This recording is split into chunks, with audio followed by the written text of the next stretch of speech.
계시가 뭐냐? 나는 하나님의 계시를 받아봤다. 그런 분. 옛날에는 계시 받은 사람들이 참 많았어요. 기도원 다니거나 교회에도 계시 받은 사람이 참 많은데 요즘은 계시 받은 사람이 별로 없는 것 같아요. 나용의 권사님 하나님의 계시 받아보셨어요? 강훈재 권사님 안 받아보셨어요? 한경희 집사님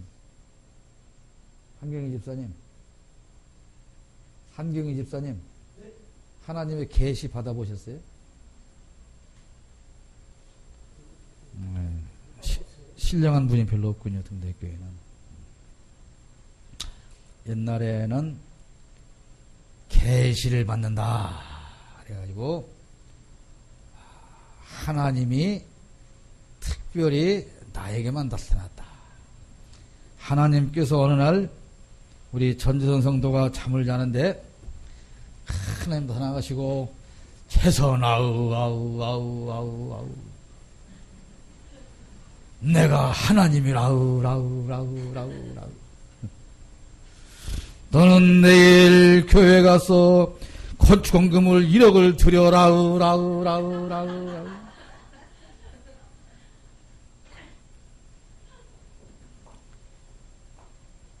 이렇게 계시가 있고요. 또 어떤 권사님은 어느 교회 어떤 권사님은 얼마나 신령한지 그냥 가만히 앉아서 입에서 이런 소리가 막 나는. 이제 목사님이 앞장서 갖고 신방을 가려고 하는데 이제 한낭집사는 신방을 갈 차례야. 근데 갑자기 권사님이 목사님 잠깐만요. 지금 하나님이 계셔서 말씀하셨는데 이 집은 오늘 불결하니 신방 가지 말라 하시면 그래요 권사님?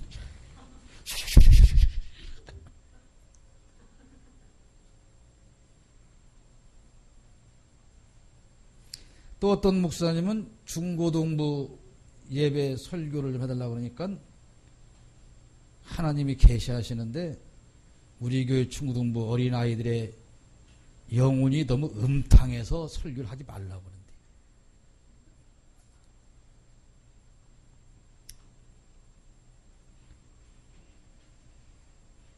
그런 것을 계시라고 하지 않습니다. 계시라는 말의 히브리어 원문의 의미는 뭐냐면 커튼 뒤에 감춰 있는 것을 커튼을 열어서 보여준다. 그런 의미가 있어요. 커튼 뒤에 숨어 있는 것을 커튼을 열어서 보여준다. 그것이 뭐라고요? 계시라고. 그러니까 하나님께서 계시하신다라고 하는 것은 감추어져 있던 하나님께서 친히 자신의 모습을 우리에게 보여주시는 거예요. 그리고 사람에게 나타나시고 보여주시고 말씀하시고 알게 하시는 거예요. 이를테면 이렇게 생각하시면 이해가 쉬울까요? 어떤 아이가 어려서 미아가 되어서 친아버지를 모르고 살았어요. 그래서 늘 궁금하죠. 우리 아버지는 어떻게 생겼을까? 우리 아버지는 키가 몇 센치일까? 인자할까? 무서운 분일까? 사랑이 많은 분일까? 그게 늘 궁금해하고 사는데 어느 날 친아버지를 찾게 되었어요. 아버지가 나타나서 얘야, 담비야, 사실은 전재선 씨가 너희 아빠가 아니고 사실은 내가 너희 아빠란다.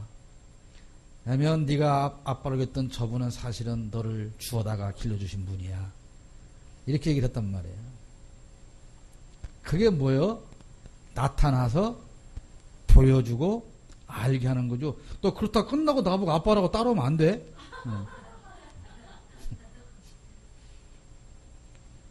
그렇게 나타나서 보여주고 알게 하고 말해주는 것, 그것을 계시다 이렇게 말하는데, 그러면 하나님께서 우리에게 어떻게 계시해서 하나님이 어떤 분인가를 우리에게 어떻게 알려주셨느냐, 그러면 하나님께서 우리에게 나타나서 알려주신 것이 나하고 무슨 상관이 있느냐 이거죠. 하나님이 알게 해주셨는데 그분이 나와 무슨 상관이 있느냐. 담비에 아빠가 나타나서 내가 너희 아빠가 알려줬는데 그러니까 어쩌라는 거냐 이거. 어쩌라는 거냐. 아빠가 나한테 나타나 줬으니까 그러니까 어쩌라는 겁니까? 어찌해야 되겠어요? 지금까지 알지 못했던 아빠가 나에게 나타났어요. 그럼 그 아빠가 어떻게 해야 되겠어요? 왜 나타났겠어요? 왜? 뭘 하러 나타났을까? 에? 또 크게 말해봐. 틀려도 괜찮으니까. 왜 나타났을까? 왜? 그렇지. 내 자식을 내가 책임지고 지금까지 하지 못한 사랑을 베풀고 나누어주고 행복하게 살자. 나타났겠죠. 나타날 의미가 뭐요? 너 돈 벌어놓은 거 있지? 나 좀 줘봐. 이러려고 나타난 아버지는 의미가 없죠. 왼수죠. 하나님께서 우리에게 나타나 주신 건 뭐예요? 우리의 삶 속에 하나님을 알게 하시고 그 하나님이 너에게 어떤 분인가 그걸 알게 하시겠다는 것이죠. 이 하나님은 맨 먼저 예수 안에서 계시를 하셨어요. 그러니까 이 구약 성경을 보면 구약에서는 대언자 또는 선지자들을 통해서 하나님 말씀을 하세요. 뭐 이사야 선지자라든가 엘리야 선지자라든가 뭐 다니엘이라든가 그다음에 또는 뭐 아브라함이라든가 이삭이나 야곱이나 이런 많은 그 성경에 등장하는 그 인물들을 통해서 하나님이 하시고 싶은 말씀을 대신 전달하게 해주시죠. 그런데 이 계시의 완성은 뭐냐면 바로 예수님이라는 거예요. 왜냐? 예수 그리스도를 통해서 확실하게 하나님이 어떤 분인가 우리가 보여줬어요. 그러니까 자, 하나님은 신이죠. 우리는 사람이죠. 근데 우리가 아무리 그 하나님을 바르게 알으려고 해도 잘 몰라요. 잘 만날 수도 없고. 그래서 하나님께서 우리가 가장 잘 이해할 수 있도록 나타나 보여주신 사건이 뭐냐면 예수 그리스도의 오심이에요. 그래서 요한복음 1장 18절에 뭐라고 말하겠어요? 본래 하나님을 본 사람이 없으되 아버지 품속에 있는 독생하신 하나님이 나타내셨느니라. 다음 주에 3일차인가 그때 가서 배우겠는데 하나님 품속에 독생하신 하나님 그게 누구예요? 성자 하나님 예수 그리스도. 그러니까 예수 그리스도를 봤으면 하나님을 본 것이죠. 예수 그리스도가 어떤 분인가를 알면 하나님이 어떤 분인가를 안다. 그런 말이에요. 그럼 여러분은 예수 그리스도가 어떤 분이에요? 여러분에게. 좋은 분이죠? 네. 복 주는 분이죠? 네. 아름다운 분이죠? 네. 여러분을 사랑하시는 분이죠? 내가 예수님을 아는 만큼 하나님을 안다는 말과 같은 거예요. 그 예수님이 여러분에게 누구냐? 이게 중요하죠. 여러분 예수님은 여러분에게 어떤 분으로 나타나 보이고 계십니까? 에? 지금 여러분과 날마다 삶 속에 동행하는 그 예수님은 여러분이 어떤 분이냐 이거 어떤 좋은 분? 4대 성인 중에 한 분?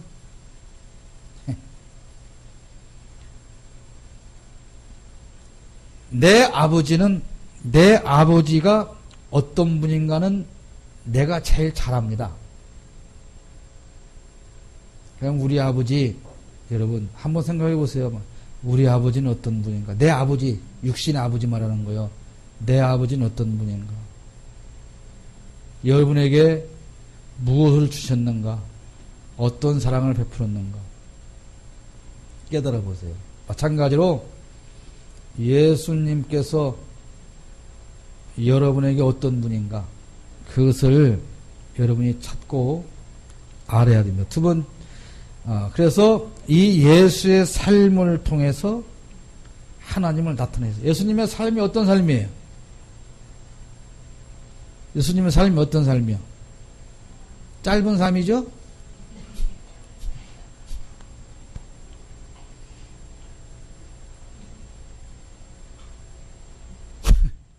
쇼크 먹었나 봐요, 뒤에서.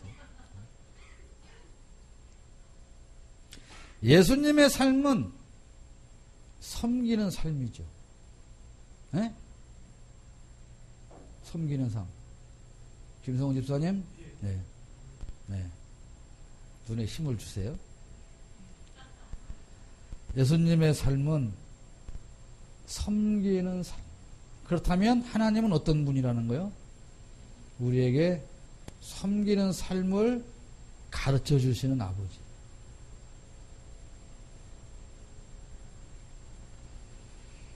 섬긴다는 건 뭘까요? 섬기는 게 뭘까요? 에? 섬기는 게 뭐예요?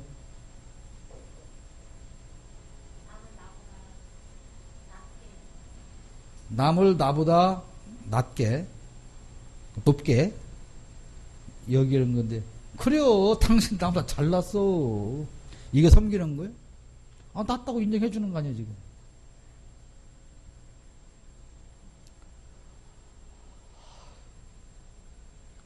우리가 예수 믿으면서 정말 많이 하는 말이 용서해라, 사랑하자, 섬기자, 이 말을 하죠.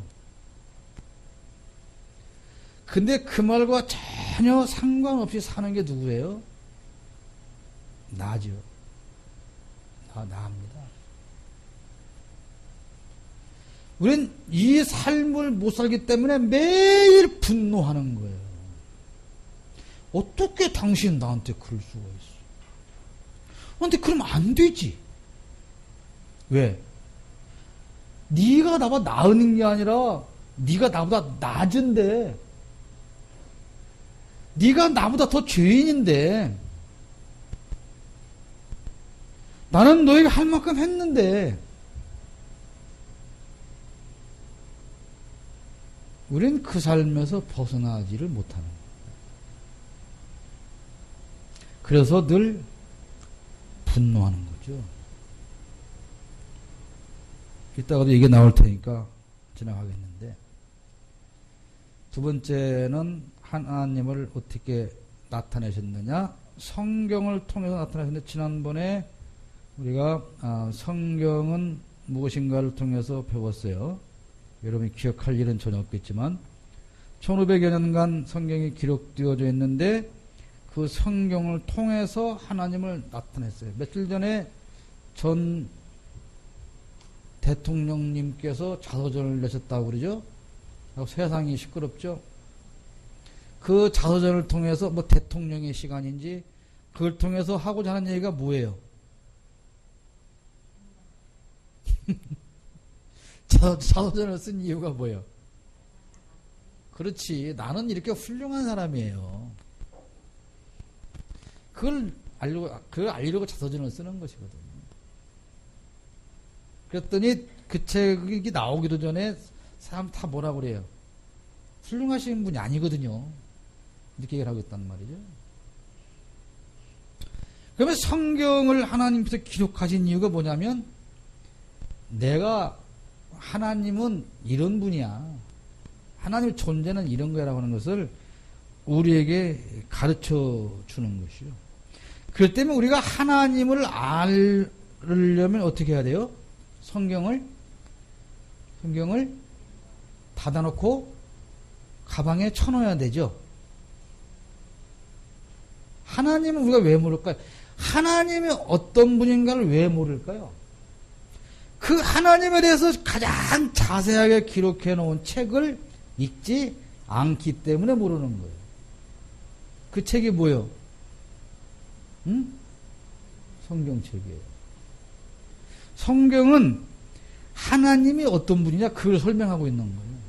그런데 그 책을 안 읽으니까 우리가 하나님이 어떤 분인가를 몰라요. 그래서 여러분이 하나님을 아시려면 성경을 많이 읽으셔야 됩니다. 역사와 예배와 예언 이런 것들을 통해서 하나님을 나타내세요. 베드로후서 1장 21절에 예언은 언제든지 사람의 뜻으로 낸 것이 아니요 오직 성령의 감동하심을 받는 사람들이 하나님께 받아 말한 것임이라. 제가 어저께 예언을 하나 맞춘 게 있어요. 축구가 2대1로 진다.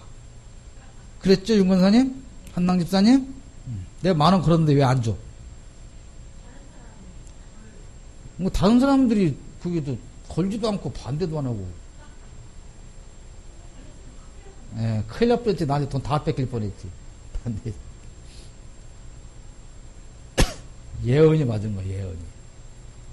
이걸 예언이라고 하느냐? 그렇죠. 옛날엔 이 예수 믿는 사람들이 참 그 예언 기도 받으러 많이 이 복채 들고 많이 댕겼어. 복채 들고. 그러면 이제 내 기도원을 표명하고자 하는 건 아니에요. 앞날이 불안해, 앞날이. 주은이가 다음 달에 시험을 보면 붙을까 떨어질까? 국가 공무원을 뭐 할까? 지방 공무원을 뭐 할까? 막 몰라. 그러니까 하나님 나에게 길을 열어주셔서 봉투를 들고 이제 어디로 가? 기도원으로 가. 그러면 그 봉투를 들고 다 예언을 해줘. 너는 국가직을 가거라, 으라.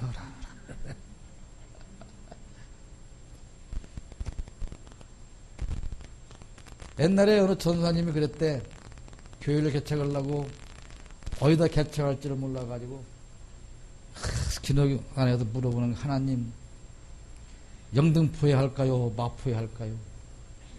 영등포는 어디고 마포는 어딘가 알기는요? 영등포는 강 남쪽이고 마포는 북쪽이야. 그러니까 강 건너갈까요? 안 건너갈까요? 물어보니까 하나님 답을 줬대. 뭐라 그랬을까? 네 마음대로 하거라. 내가 무슨 사업을 해야 되는지를 가서 이것을 무슨 예언기도 받으러 다닌다 그래요. 하나님은 그렇게 한가한 분이 아니에요. 하나님이 여러분 사업을 어디다 하는가나 짚어주려고 그걸 위해서 사람의 몸을 입고 이 땅 오셔서 십자가에 못 박혀 돌아가신 게 아니에요. 예언이라고 하는 것은 그런 걸 말하는 게 아니고 성경 말씀을 예언이라고 하는 거예요. 그 예언을 풀어주는 게 뭐예요? 설교 말씀입니다. 그러니까 우리는 예수님 당시에 이 유대인들은 늘 뭘만 생각했어요? 먹는 거, 병 고치는 거 생각했죠. 여러분 오병이어 역사 현장에 너희가 먹을 걸 줘라 그러니까 제자가 그랬죠. 우리에게 200데나리온이 있어 빵을 사오리까 그랬어요. 그 200데나리온이 얼마인 줄 알아요? 요즘 가치로 하면? 그걸 뭐 알아야 실감이 나지. 알아야. 200데나리온 그게 2만원인지 2천원인지. 오늘 하루 일당을 10만으로 잡으면 201분의 1당이야. 그럼 얼마예요? 200 곱하기 10만 얼마예요? 그걸 또 한참 계산해요. 계산기가 어딨지? 한 집사님 얼마요?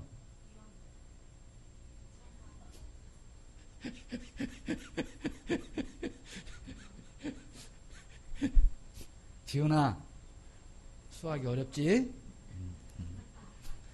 수학이 어렵지, 지금. 2천만 원이야. 그러면, 지금 예수님 앞에 이 사람들이 많이 모여서 빵을 사다 먹으려면 2천만 원이 필요한 거야. 2천만 원어치. 2천만 원이 있어도 빵을 어디서 2천만 원어치 어디가 사온대야? 그것도 문제지만, 어떻게 2천만 원어치나 되는 빵을 사다 지금 먹이겠냐 이거요. 그게 가능해, 불가능해? 불가능해. 도저히 있을 수가 없는. 그러니까 이것을 좀 상상을 하면서 이 드라마를 이렇게 좀 봐야, 우와, 어떻게 먹였을까? 이렇게 상상이 되는데, 200데나리온이 빵, 200데나리온이 특히 뭐 얼마인지 아무 관심이 없으니까 그 얘기를 읽어도 아무 감흥이 없어. 먹였디야. 나못디야. 끝나는 거예요. 감동이 없는 그러니까. 그러니까 성경을 우리가 읽으면서 이 예언의 말씀으로 우리 주신 이 많은 말씀들을 풀어서 이해할 수 있는 은혜를 우리가 받아야 돼요. 그리고 목사님 풀어줄 때 우리가 잘 들어야 됩니다. 그래서 그걸 설교라고 하는 거예요. 설교. 교리를 풀어서 설명해 준다. 그 말 다 맞는 말은 아니지만 그런 의미다 그 말이에요. 그 다음에는 하나님은 창조물을 통해서 계시하는데 시편 19편 1절에 하늘이 하나님의 영광을 선포하고 궁창이 그의 손으로 하신 일을 나타낸다 그랬어요. 여러분이 피카소의 그림을 보면 저게 뭘 나타낸 것 압니까? 도대체 그 그림이 왜 몇십억 가는지 이해가 됩니까? 모르죠. 그런데 그 작품을 볼 줄 아는 사람은 그 작품을 통해서 작가를 파악하죠. 마찬가지예요. 우리가 하나님의 작품인 이 하나님께서 만드신 창조 세계를 통해서 하나님이 어떤 분이 우리가 알 수가 있어요. 우주의 질서. 자, 계절의 변화. 옛날에 소련, 지금 러시아, 옛날에 소련 우주인들이 뭡니까? 우주선을 타고 우주에 가서 맨 먼저 한 말이 무슨 말인 줄 아세요? 봐라. 우주에 나와도 역시 하나님은 없다. 근데 미국에 있는 우주인들이 우주에 나와서 맨 먼저 한 말이 무슨 말인 줄 아세요? 봐라.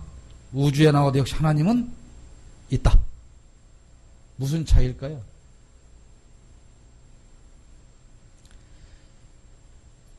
소련의 우주인들은 우리의 형상인 하나님을 찾았던 것이고 미국의 우주인들은 그 정확한 우주의 질서, 이 운행하는 이런 모든 걸 보니 하나님이 안 계시고는 이렇게 질서정연하게 될 수가 없다.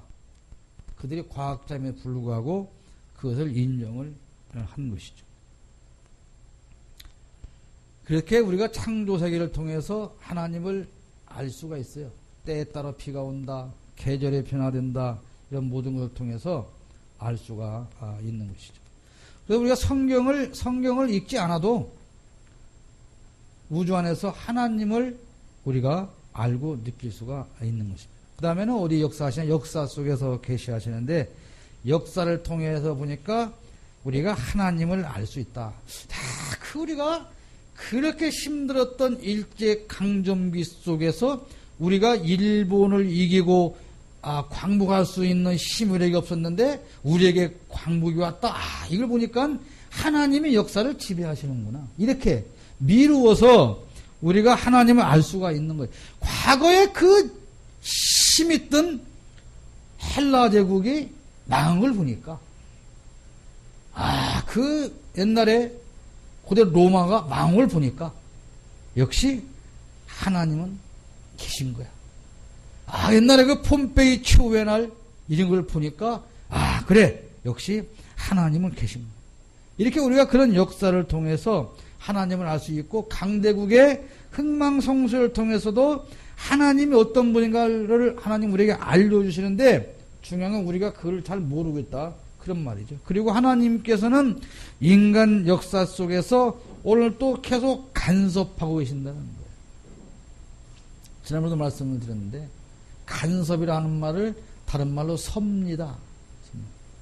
자, 담배나 예주나 지금 학생들이 있는데 엄마는 저녁 때부터 애들이 학교 갔다 오면 무엇을 어떻게 해서 저녁을 어떻게 먹이고 뭐 어떻게 관리해서 애를 씻어 재우고 그 다음날 아침에는 몇 시에 깨워서 뭘 해서 먹이고 학교를 어떻게 보내고 그 다음에 갔다 오면 이게 쫙 이 계획을 세워가지고 관리하잖아요. 그걸 간섭한다 그러죠. 그건 좋은 의미의 간섭인데 아이들은 그 간섭의 의미를 나쁘게 받아들이죠. 가만 놔두면 될 텐데 왜 상관하냐 그거든요.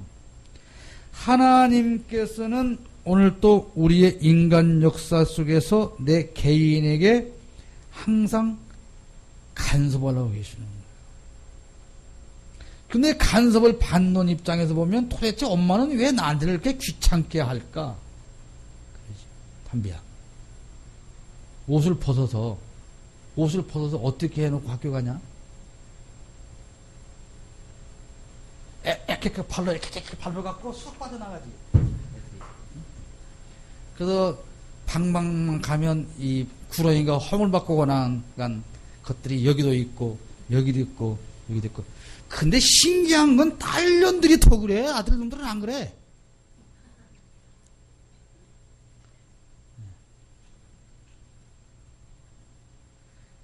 그러면 그거를 보는 엄마가 뭐라 그래? 그냥 아무 말도 않고 갖다 빨아서 캐서 다시 주면 될 텐데 꼭 잔소리를 하지. 너는 왜 이러냐? 왜 이렇게밖에 못하냐? 그러면 그를 듣는 아이가 뭐라 그래? 우리 엄마는 왜 이렇게 잔소리가 많지? 짜증나 죽겠어. 간섭 좀 하지 마 이런단 말이야. 지금 웃는 애들 자다가 졸다가 잠깐 애들은 다 지금 지 얘기하니까 잠이 번쩍겠지? 하나님이 우리가 하고 싶은 대로 가만 놔두면 얼마나 좋을까요? 우리가 인생을 살다 보면 힘들고 어려운 일들이 다 생기죠. 그때 우리는 이렇게 하나님 앞에 기도를 해요. 왜 하나님 하필이면 납니까? 왜 하필이면 나한테 이런 고난과 고통을 주십니까? 그 왜 하필이면 저런 인간을 나랑 만나게 하셨습니까? 왜 하필이면 이렇게 은혜 없는 교회를 나오게 하셨습니까?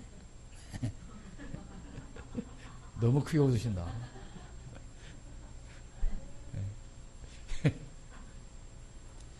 그냥 어디로 잠깐 제가 그런 말씀을 드렸는데 여러분 우리가 안고 있는 문제가 해결되지 않는 이유는 뭘까요? 다 네 탓이기 때문에 해결이 안 되는 거예요. 네 탓이요. 다 네 탓이야. 이 탓. 나는 탓이 없어요. 내 탓이어야 내가 해결하려고 덤비는데 내 탓이 아니니까 나는 할 일이 없고 네만 잘하면 된다는 거죠. 그러니까 해결이 안 되는 거예요.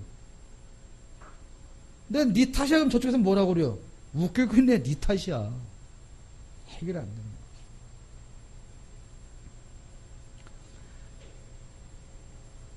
아무리 봐도 내 탓이 아니라고 느껴져도 돌아봐야 됩니다. 내 탓은 몇 프로나 있을까? 그러면 그 내 탓은 무엇일까? 내가 잘못한 건 무엇일까? 이걸 찾아야 되는 거죠. 근데 우리는 되게 무슨 말을 해요? 나는 할 만큼 다 했어. 나는 최선을 다해서 했어. 참았어. 줄 만큼 줬어. 근데 너는 나에게 그러지 않았어. 네가 나한테 그럴 수는 없는 거야. 그래서 모든 관계 속에서 원망하고 탓하고 그렇게 살죠. 그래서 또 우리는 뭐라고 말해요? 섬기고 살았어요. 사랑하며 사세요. 용서하면서. 여러분 누가 나한테 사과해서 용서할게라고 말했으면 다시는 과거에 그것을 끄집어내면 안 되는 거예요. 그게 용서의 진짜 용서인 거예요. 근데 좋아요. 용서할게. 그리고 나서 한참 있다. 근데 너 그때 그건 왜 그랬냐? 엄마 제가 사과 드렸잖아요. 응, 내가 용서했지. 근데 그때도 그때 왜 그랬냐고? 엄마들 특히 그러지 마세요. 어떤 경우도 마찬가지예요. 진심으로 사과를 한다고 하면 받아들였으면 거기 끝나는 거예요. 끝났어요. 이제 끝나는 거예요. 근데 계속 같은 상황을 만들고 제가 어느 누구 특정인을 위해서 하는 게 아니고 오해하지 마세요. 우리 삶에 다 그렇게 돼 있다는 것이죠. 그 생각할수록 그때 네가 그렇게만 안 했으면 우리는 참 행복할 거야. 네 탓. 그런 것이죠. 그런데 우리가 이런 일이 왜 나에게 생겼을까? 원인을 찾는 것 중요하지만 그 다음에 더 중요한 것은 그러니까 이제 이 문제를 어떻게 해결할 것인가가 중요한 것입니다. 너는 왜 옷을 이렇게 벗어서 구렁이 허물벗음 놓고 다니냐? 아니면 문제가 생겼어요.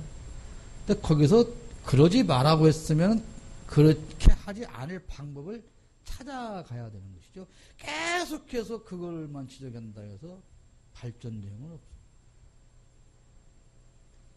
하나님께서 우리를 간섭하실 때 지금 이 상황에서 하나님의 간섭하시는 이 상황에서 내가 할 일은 무엇인가? 이거를 찾아내는 삶이 현명한 삶입니다. 하나님은 인간 자체에서 계신 게 나의 모습 속에서 하나님의 모습이 있다. 여러분 제 모습 속에 하나님이 있어요?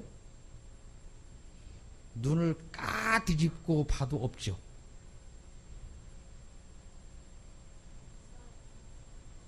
눈을 까뒤집기 싫으니까 감고 있구만.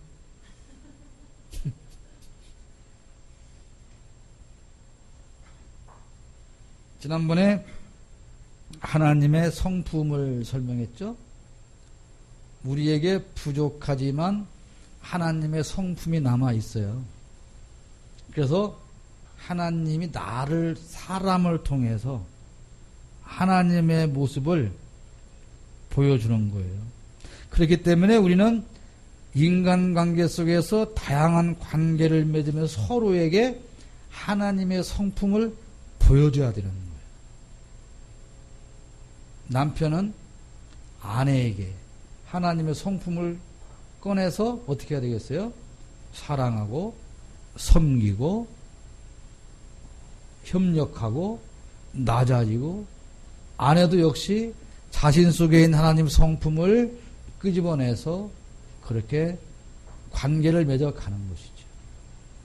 우리가 직장 생활을 하든 사회 생활을 하든 이런 인간 관계 속에서 내가 하나님의 모습을 나타내 줘야 돼요. 근데 우리는 어떻게 돼요? 거꾸로 되죠. 너 하나님의 성품이 있잖아. 나한테 한번 잘 꺼내서 보여줘봐. 왜 너는 그렇게 못하는데? 늘 상대방에게 지적하고 상대방으로부터 받아내려고 하는 잘못된 삶을 우리가 살고 있는 것입니다. 그 다음에 마지막으로는 인간 경험을 통해서 계시하시는데요. 사귐과 예술, 아름다움을 감상하는 마음을 통해서 중요한 것은 하나님은 지금도 우리에게 말씀하신다는 것. 지금도. 과거에 말씀해놓고 끝나는 것이 아니라 하나님은 지금도, 담비야, 엄마가 옛날에도 잔소리했는데 어저께 됐는데 아침에 됐는데 이따가 잔소리 또 할 거잖아. 쉬지 않고 엄마는 잔소리를 하잖아. 그치? 전전성도님, 부인이 쉬지 않고 잔소리를 하죠. 악수. 그럼 이제 부인에게 물어봐야지. 저 집 지난주에 안 싸웠나, 집에 가서? 싸움을 붙여도 싸움을 안 나며?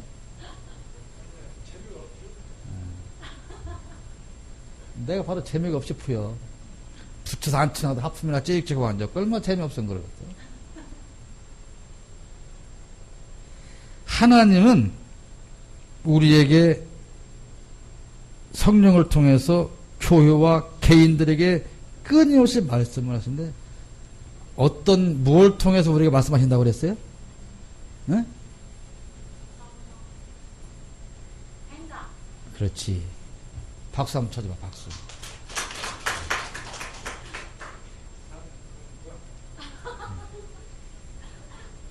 하나님은 우리의 생각을 통해서 말씀했습니다. 생각. 그러니까 여러분 교회 와서 오늘 감사한금 해야지.